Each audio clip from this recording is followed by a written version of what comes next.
Hello, hello. I say hello to you all today. I'm so glad you're here. I'm glad to be here myself. Let's see. It's 7 o'clock, so it's the time. So, welcome to Mark Teaches Music, and this is uh, one of my um, channels on YouTube, and this is a live stream where you get to ask all your questions about music, everything that I can answer, which is a lot of things, but not everything. I reserve the right to remain silent and to say I don't know. And today is the 13th of July, 2022. I can't believe it. Still here. And so for information about lessons, go to dallasmusiclessons.com or email me at mark@dallasmusiclessons.com. So, like I said, trying to answer everybody's questions about music. Certainly give you the best answer I can. And if I don't know, I'll just say I don't know. So so if you got questions, I got all my students' questions here. If you got questions, just jump in and send them. Uh, and we have a snarky person here with a snarky question. I don't know which episode about the Jedi. So anyway, so something about the Jedi is cut off. I don't know why. Some crazy person is. Oh, there's the rest of that. Let's see. So it's like the last. Oh yeah, it's like the last Jedi. Yeah, that's what this is. No, it's not like that at all. So so if I say I don't know to your question, then give me the best shot. So all the stuff. The main thing is I would like for you to share this with people. To send this to other people and say, hey man, you should check this out. And then if you'd like to, when we're done, you can subscribe and you can hit like and all those good things. But two things I'd really like for you to do is ask me questions, and then additionally uh, to invite people to watch this. Yeah, that'd help a lot. Okay, so the first question here, these are random. These are students' questions, but they're me looking at this. So the first one is, how do you recognize a key change?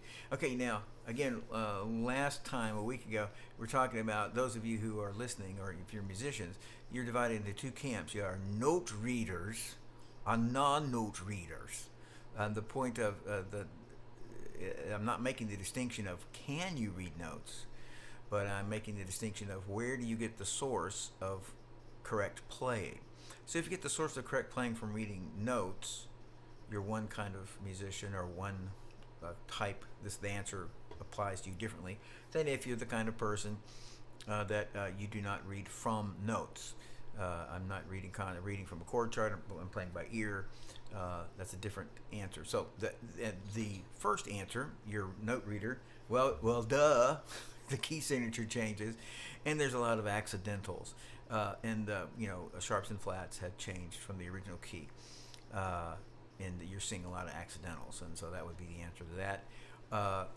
But the answer for everyone, and the very, very important answer, and this is for all musicians, is your ear, your sucker ear. Your ear tells you when you're in another key. So check it out. I think I had this hooked up so we can play the piano. I'm all excited to see what happens. I see a lot of things turned off. Where's my keys? Oh, there's the keys right there. Let's put this on top. Oh yeah. There's some keys. Look, keys, piano keys. Let's move that out of the way. Okay. Let's see if I can put my little bitty face up in there. Yeah, no, I can't. Put the back of my head. So I'm just playing. Doesn't matter what I'm playing. Yeah, beautiful sound. I don't hear that either. Let's turn that on. Yay!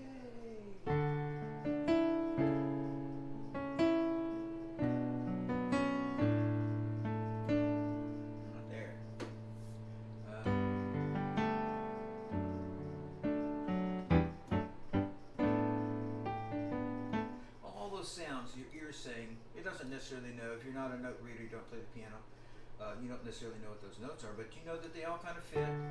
You didn't hear anything strange. It's moderately complicated. But if I had to go on like just the one, talking about your ear, just your ear. Your ear saying, wait.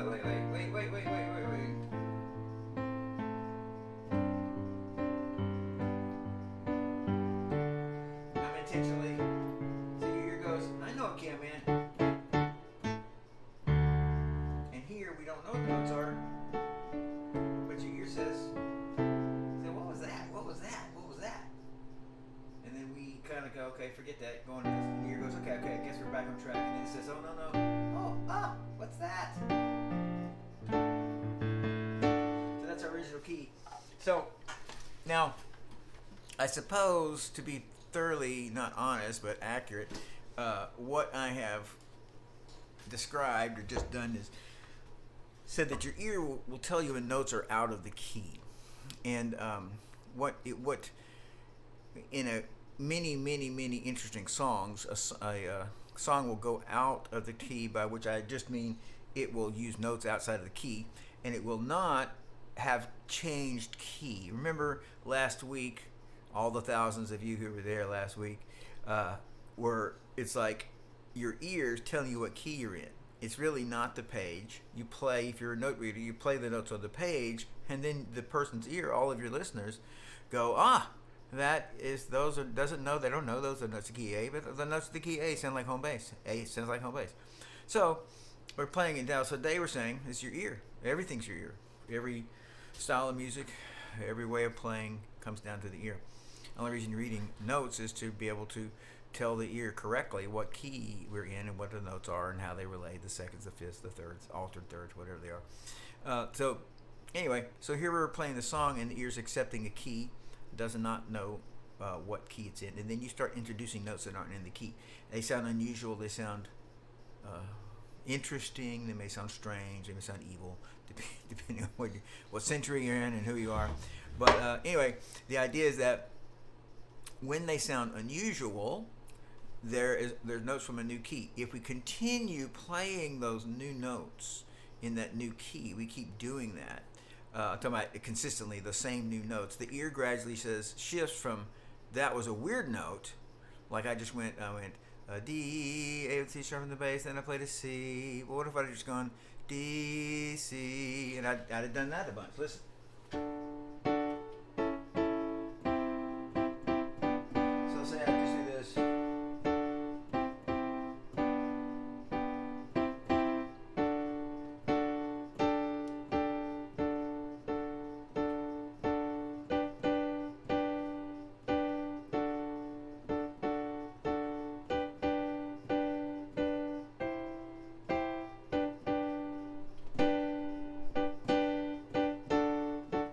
Can't shake that key of D. I was trying to get us over to G by playing only chords in the key of G. So it's because of Sweet Home Alabama. All these songs that use a flat 7.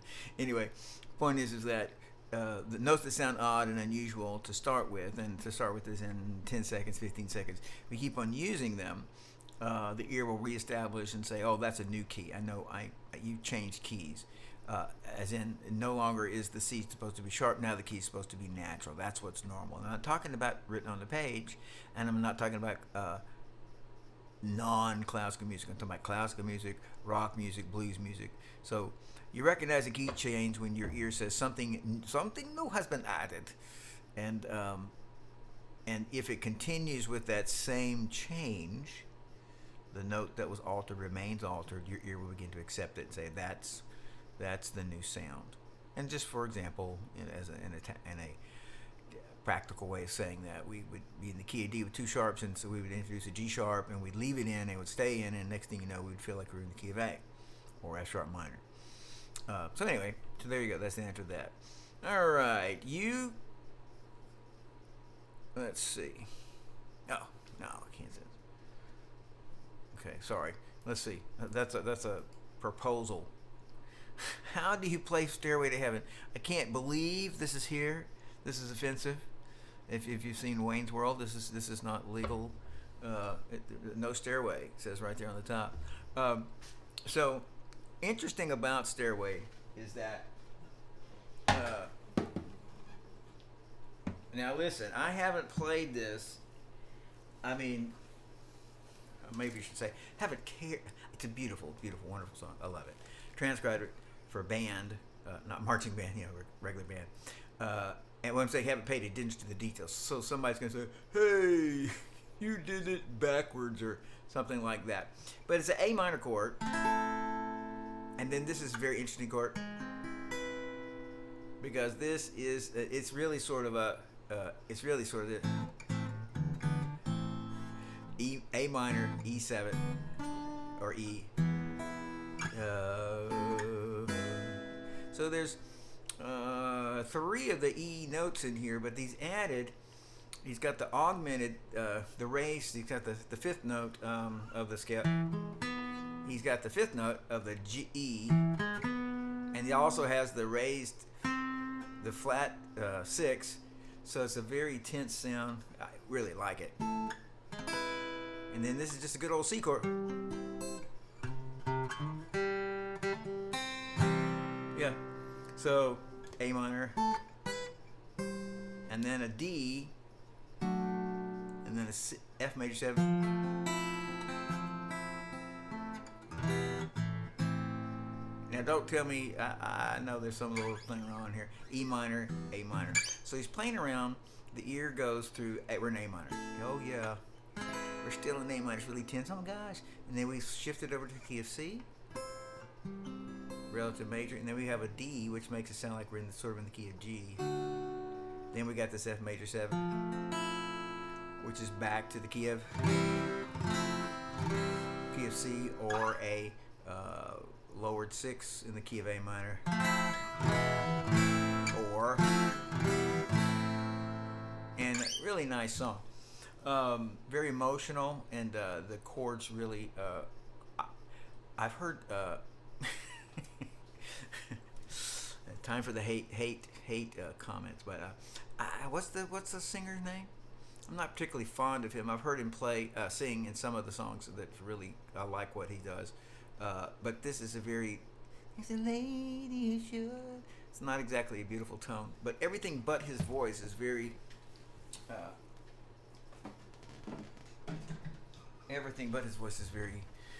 the whole song, including the melody line, is very beautiful and striking, including all the parts.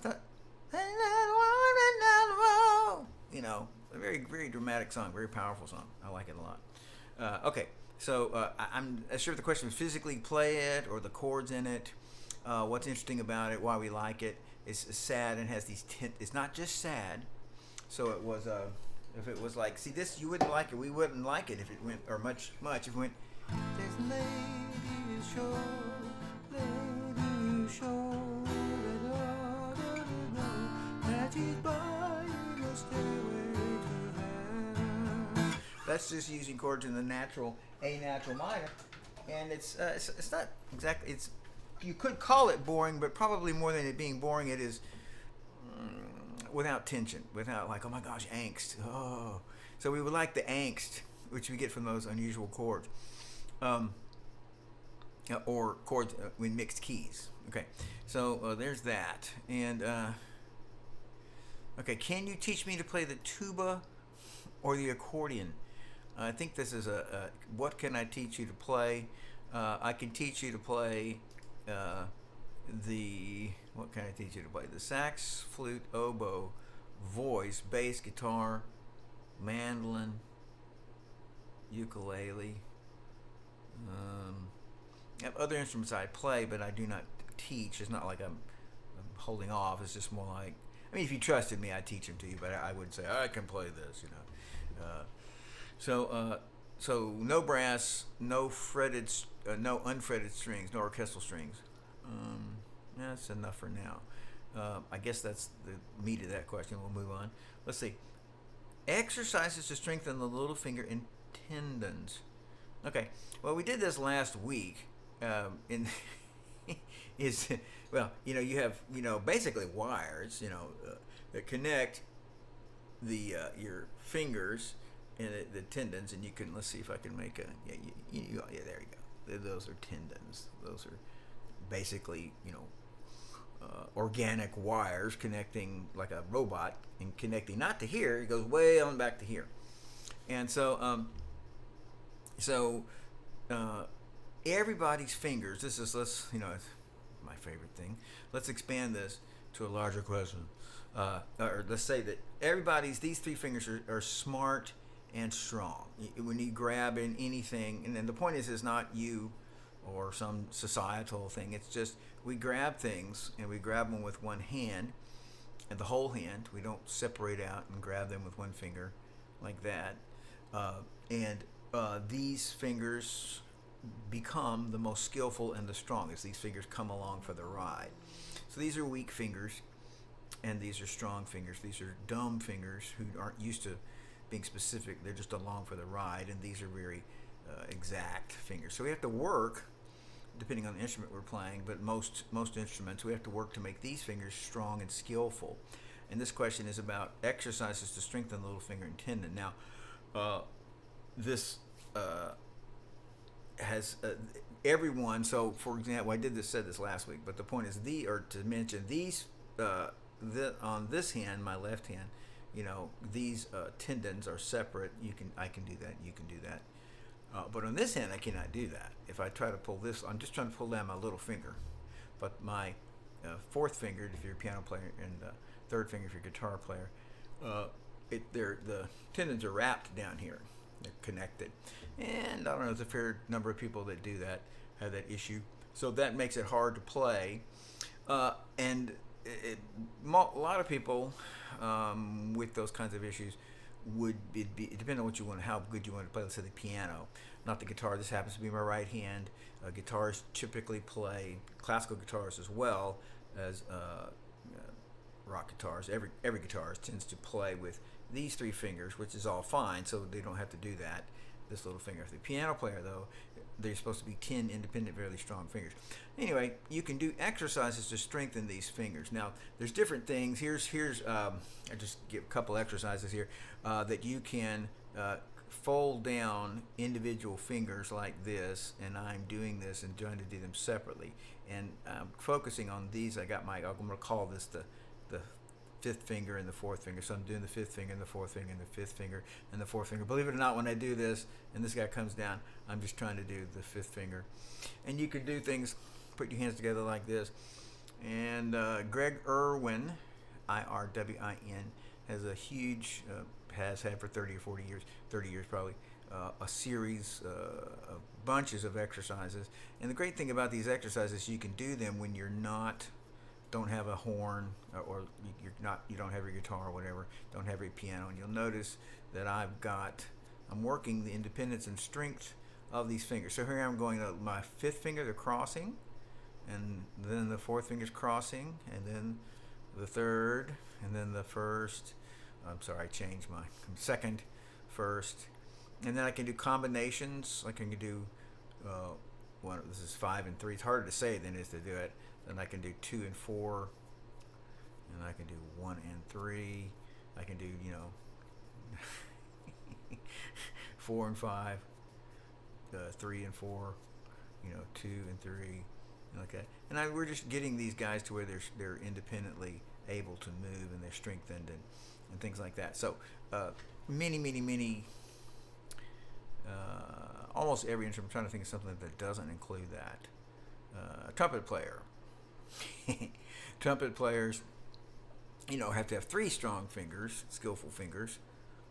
But this guy's okay. He's adequate. This is a weaker finger, but he's not terrible.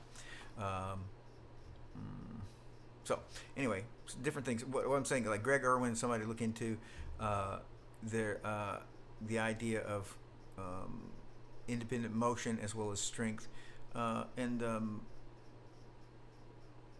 like on the guitar, here's an exercise I do on the guitar, and this is just this would be the guitar, the bass, the ukulele, mandolin, going like this, hammer on,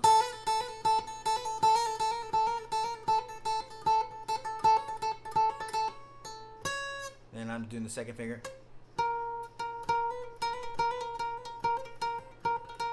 and the third, and depending on where I was on the guitar.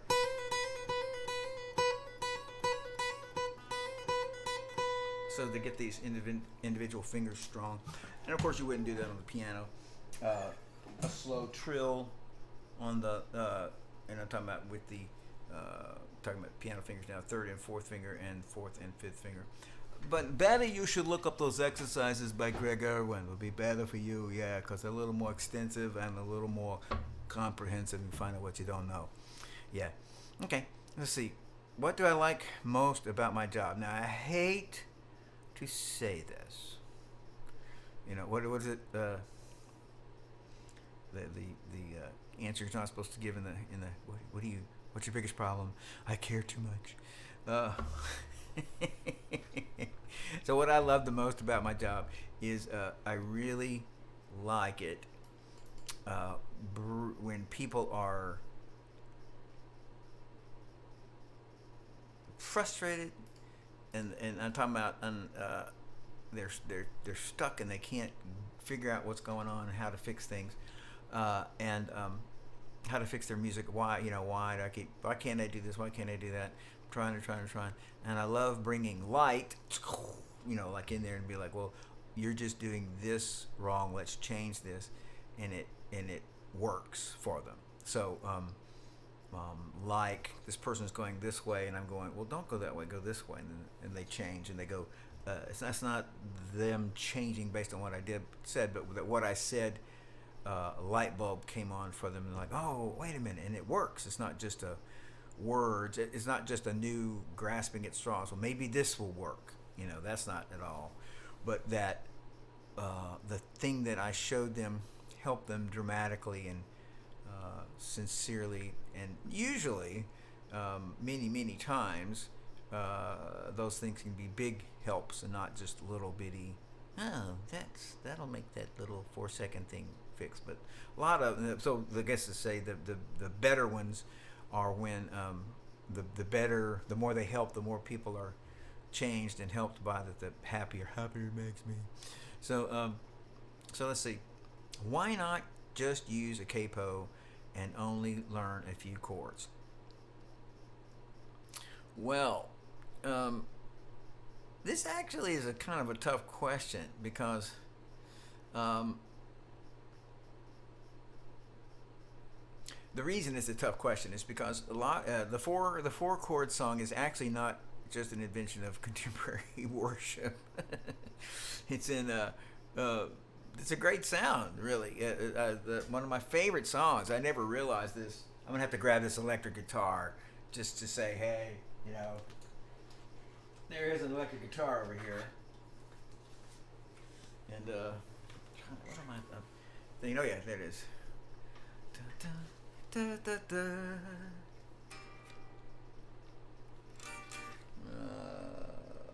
Now, why is there no sound here? Now, see, that's what goes from trusting. I see. No, this is. Oh, it's muted.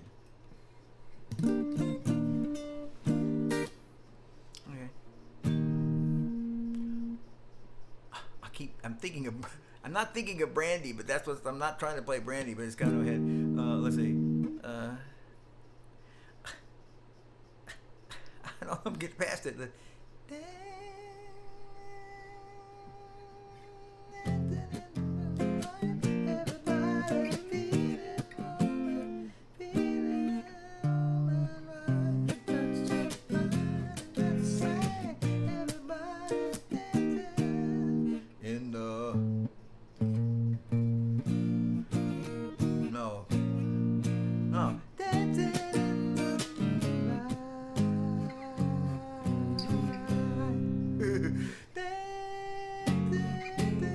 I'll get in a minute.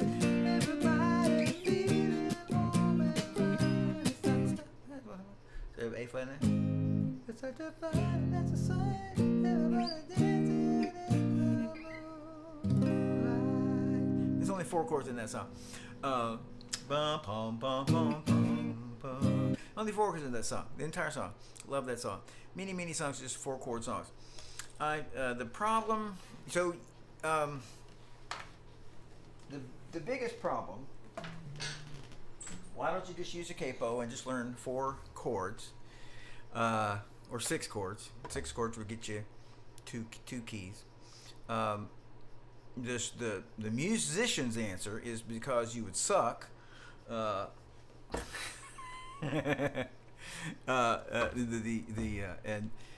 And the longer answer to that would be because you couldn't raise the key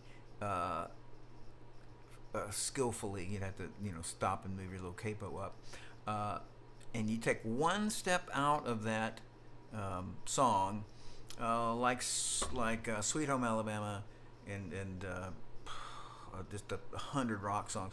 Use a flat 7, for example. So they go D, C, G. So that you're having, no matter how, most of the interesting things that in the most basic songs involve you going into other keys and playing unusual chords. Not 150 unusual chords, but 3 unusual chords. And so honestly, if you're going to play, I don't know how to describe it. I'm not trying to pick on contemporary Christian worship at all. I just know that most of those songs only have 4 chords.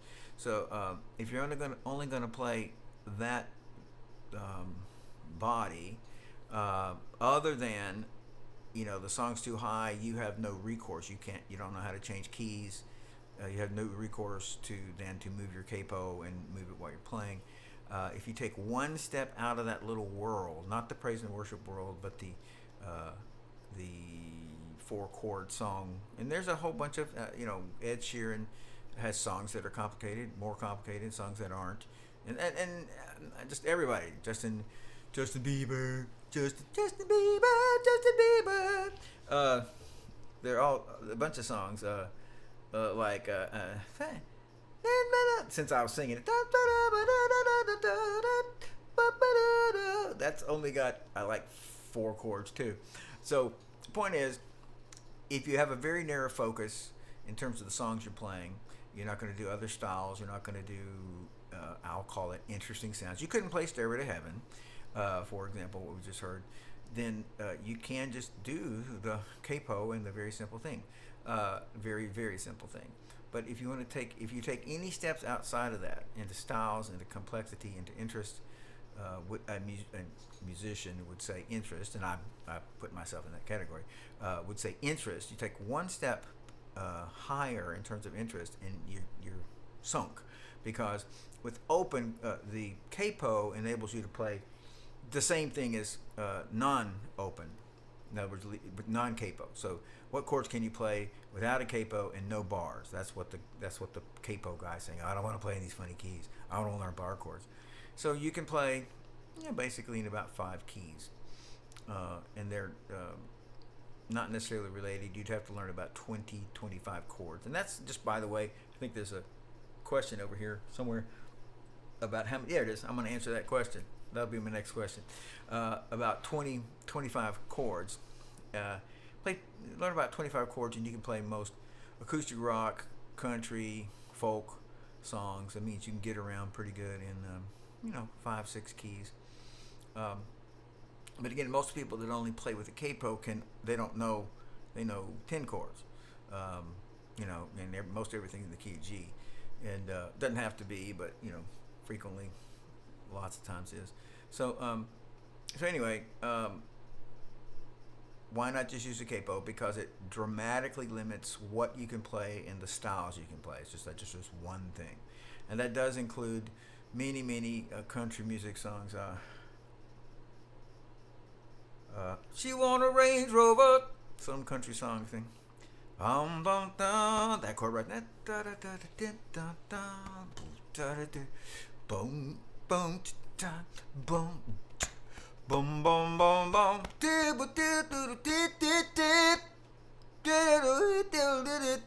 I can't remember the song. Don't know the song. It's a country song. Anyway, the point is, just an old country song. There it is. It's probably got 6-8 chords in it. You couldn't play it with your capo, probably without learning complicated chords. And then it's like, why are you using the capo? So you don't see very many professionals playing with capos, and I do not mean watching a video with a famous worship. Are those guys professionals? Yes, they are. Depending on the group or whatever, it's like when I say professionals, I mean people who play multiple genres. So rather than being on the band in a church, so which is wonderful, and I did that for 40. How old am I? 40, 45 years, and so it's awesome. Okay, all right, let's see. How would a student best use their time? How can you answer that? So here I am trying to answer that by getting better. How's that? Student could best use their time by preparing to do what they want to accomplish on their instrument, and actually thinking about it. So in other words, what do I want to be? I'm playing the trumpet so fast that they have to get a water cooled, shooting, liquid nitrogen onto my hands so that the trumpet doesn't melt because I'm so fast. Am I just want to sit around, which is sitting around is not a problem. So I just want to sit around, and play, 4-chord songs. That's all I want to do, and I don't want to, I don't care that I have to. Only playing with the capo means you have to play things in a certain range. It may be too high for you, it may be too low for you, but it's too bad because, and you can change your capo for that one song, but then you got, what about the next song? So anyway, sorry, not trying to jump back over the capo. So what do you want to do? How good do you want to be?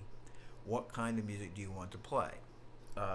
So for example, you could be pretty good in country music, and I love country music, and blues, in metal, in acoustic rock, folk, and practice. I'm gonna hang with the really the 40 minutes a day, 4 hours a week. 4 hours a week. I have 168 hours in a week. You can't find 4 hours. You can find 4 hours. Anyway, so and learn, anywhere from 15 to 25 chords, and if you will perform, I'm talking about act like it's real when you're at your house, try to play for other people, and to make this as real as you can. It sounds really pretty good, and if that's what you want, like if this sounds good, it sounds like I know what I'm doing, because when I say limited, I mean, we talked last week about Larry Carlton. Larry Carlton is limited. I mean, I'm sure, I guess he could play classical pieces, but he doesn't play 700 classical pieces, like Christopher Parkening would or whatever. So I'm just saying we're all limited. He's not playing the piano. He's not playing the sack butt. He's not playing the erhu, sorry. Erhu. Anyway, so we all got to make decisions about what we want to do. So best use his time first would be to decide what he wants to do, how good he wants to be at it, and how much time he's willing to spend at it. And for example, I have students that want to play jazz, but they will not invest the time to learn. So they could be, I'm not being mean to anybody, I consider myself to be moderately naturally skilled. In other words, not to be, I call these people the naturals, people who are automatically playing things well. They don't even know how they did it lots of times. Just, I don't know, just, like this. Gave me an instrument, they, in a year or two, they were really doing amazing stuff, and it all kind of feels organic to them. So anyway, so I consider myself to be moderately skilled, not especially skilled on that. So unless you are pretty skilled, for example in jazz, I'm talking about naturally skilled, you're going to have to practice more than somebody playing country music. You're going to have to, unless you said I want to be I can't think of any of the guys' names. I can see them playing. Chicken picking, I want to learn how to chicken pick. I want to, like this. You say, well, I want to do that. Well, that's really hard to do. So again, you can't, unless you're one of these naturals who just pick these things up. You're going to have to practice more to do it. So what do you want to do? What are you willing to pay for it? And in terms of life, in terms of time, it's your life. And you also have to come to grips with, okay, I thought, that this spending this 40 minutes a day or 45 minutes a day would equate to success, and it's not. And it can, sometimes it is, yes, you need to practice more, sucker. But sometimes it is, you are actually doing this wrong. You're holding your you're trying to play with the guitar like this, or you're playing with your toes, or in other words, literally though, you're doing something that could be fixed, or you misunderstand. Just for example, until I was 30, I thought that with the way you ad-libbed was what everybody will tell me. Not a professional, but everybody, as the chord changes, you have to change your scale. You know, so it has an F and it has a C, it has an A minor. You got to change scales every time, and that's not true. So I'm just saying you have a wrong concept. So it's not just you need to practice more. So a lot of you guys, by the way, have tried practicing more and not necessarily gotten a payback from that.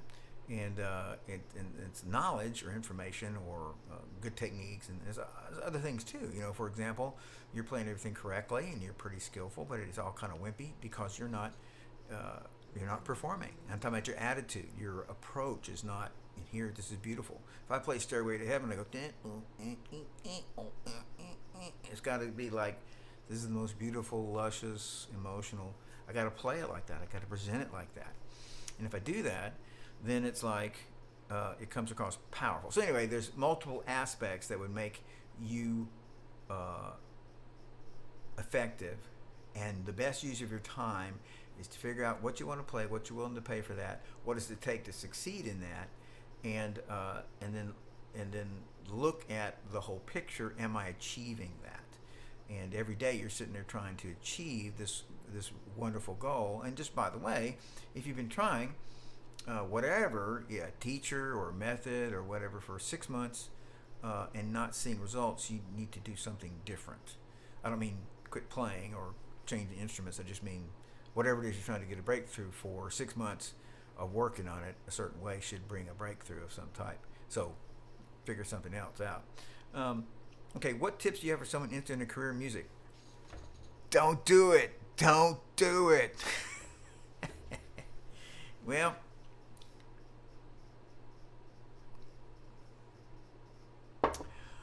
I was told that unless you cannot be happy doing anything else, don't have a career in music. And that's a pretty good advice. It's very, very hard. And the problem is that everybody, it's like being a teacher it's like being a teacher, a regular teacher. The reason that teachers are never going to make a lot of money is that because 1 out of 4 people in the earth can be teachers.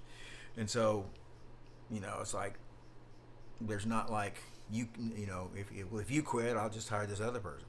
And so everybody who's played Stairway to Heaven thinks they can become a musician. And so up at the top, where they're hiring people to be bands and to do these things, there's not like one guy standing out, he's the best, which is what we think, and I want to be the best, but rather there's like 100 guys there, and so it becomes random. I don't know if I'm getting picked or not. So if you're interested in a career in music, you need to really look at the price, and there's a big price, and a lot of times people end up paying doing spending the price, using the price. What's the word I'm trying to say? I can't say it. I can't think of what it is. I'm looking for a guy here. Trying to add subscriptions to our channel for people that are really good. This is very interesting. Where is this? Where is it? No. Well, I'm gonna have to let it go. I'm so sorry. It's not. There it is. Charles Cornell is he's got a good channel, and he's doing the imitation of the 5 steps, and it's like you teach a kid how to play blues, and then you teach a middle schooler, and then you teach a college kid, then you teach a pretty good kid, and then and so it's going up, and he's doing that, except he's talking about jazz piano, and the college guy's saying, but you can't get a job doing that, can you? And he's starting to cry. So anyway, it's pretty funny. So anyway, there's a lot. So you need to really. I've had 10 people, 15 people in my life ask me, and what they're expecting me to say is, well, you've chosen a wise and noble profession, and you come join the family of the happy band, and it's like, well, there are not a whole lot of people that are financially successful that are musicians, and it is a fact that there are many, many, many, many, many more one-hit wonders than there are and one album wonders than there are people. And we look at, think about I've said this anyway, that are not together anymore. They aren't playing. I mean, it's not like that. I'm not talking about the band's dying. I'm just saying nobody wants to hear their music anymore, and then they're just playing it at bars, and which is fine. If that makes you happy, and I mean it in a sincere way. Just performing is wonderful. I love that, and so it's like, if that's fine and it's an adequate living, and but most people supplement their performing income by making videos and teaching and gigging out and stuff, and so it's not like we're the Eagles, we're Coldplay, we're Elton John. We have a multi-decade career, and we're so rich it's disgusting, and that doesn't happen to hardly anybody. And I mean, I'm talking about of musicians, 1,000th of a percent, and not because the other people are bad. So anyway. So you need to think long and hard if you want a career in music. It helps if your wife or husband is a lawyer or a doctor and can support you. If you're independently wealthy, I'm not joking. Okay, I'm going to ask one more question. And how do you know if you're singing a flat note? Well, that's the voice. Let's stick with the voice for the moment. The voice targeting unit. How does the voice know what to sing? We're on a trumpet. This is the fingering for a note. Or on the saxophone, this is a G. Put your finger here on the guitar. This is a F sharp. Put your finger on the piano. This is a so and so. The voice has no targeter. Nothing that says I'm on the right pitch. So you have to listen. You have to be listening constantly. Now, yes, you get a physical comfort, or it becomes, it's not like, no telling what we're singing, because your voice wants to sing these things, and I'm just saying but the director of the voice is the ear. So I play a note. It sounds mighty tinny to me. I don't know why. But anyway, let's go back to that note. So we hear that note, and so we're going to go, the only reason we're going to sing that note correctly is because we're going to hear it, imagine it in our head, and match it. Ah, ah.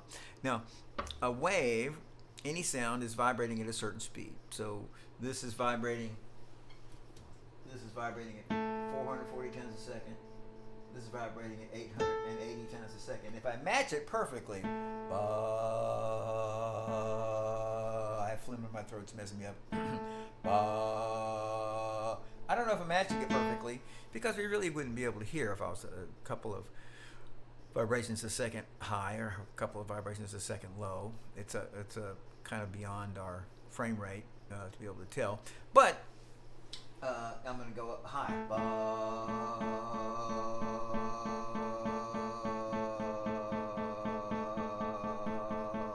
Why is that flat? Let's go up an octave. Because I'm not vibrating 880 times a second. I'm vibrating 850 times a second. Your ear can hear that. Everyone's ear can hear that. Now, at first, it may be hard. And here's an exercise to try to sing in tune. Pick a note, comfortable note, not a high note. Let me see. You can see this. Yeah. Okay, so I'm picking a note, comfortable note. Ba, ba, ba. Let's do this. Ba, ba, to the note. Ba. So try this. This is a way to learn how to sing on tune. Try to go higher. Ba, a little too high. Ba, I went up a little high.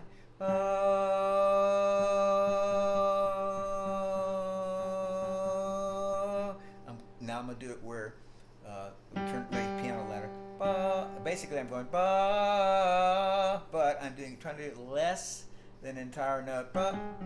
Trying to not do it that far. I'm trying to do just a little bit less, and I'm managing it. You're managing it with your ear, with your listening device, your targeting unit. Ba. So I'm imagining that sound. Ba. I have it over here. Oh, I thought it was an A. It's a G.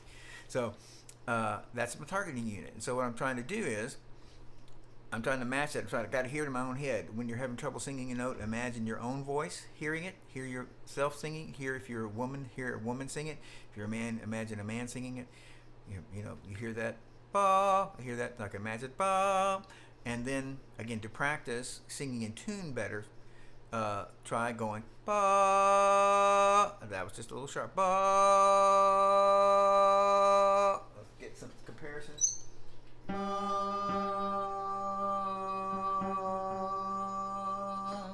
So by going up a little bit, go down a little bit, I can tell that it's wrong, so I'm going to scramble back to what's right, and that means I'm learning to lock on to the signal, to the sound that is correct. Okay. Okay. Well, that's the time, and I appreciate you guys, and I want you to always. I want you to have fun and be awesome, which is a great thing to do. And if you got questions or anything, email me at mark@dallasmusiclessons, and I'll see you next week at the same bat time.